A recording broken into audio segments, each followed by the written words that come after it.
पुसौर थाना क्षेत्र के ग्राम पंचायत सुर्री में रायगढ़ पुलिस कप्तान श्री दिव्यांग कुमार पटेल के मार्गदर्शन में गांव-गांव में आपराधिक तत्व की घटना, दुर्घटना, साइबर क्राइम, ठगी, सोना चांदी जेवरात के चमकाई, संदिग्ध व्यक्ति ले बाचे के उपाय और नाबालिग व्यक्ति मन के द्वारा में वाहन चालन होनी अनहोनी घटना ले बाचे के आपराधिक तत्व के मामला जुड़े अन्य संबंधित पहलू के जानकारी ले पुसौर थाना की टीम दल बल के द्वारा में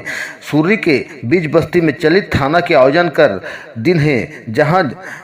ग्राम पंचायत सरपंच कलावती सिदार, ग्राम पंचायत सचिव पिंटू अग्रवाल, पंचगढ़ ग्रामीण सहित में सुपा भारतीय जनता पार्टी मंडल के युवा कार्यकर्ता खिर संगमंदर साहू की उपस्थिति ले घलव देखा गिस हवय।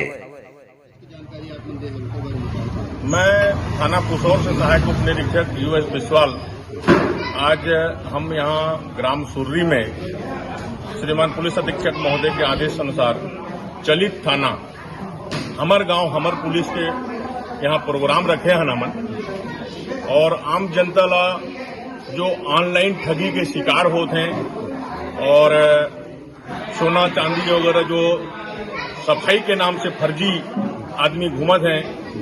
और नाबालिग बच्चा मन ला गाड़ी चलाना नहीं चाहिए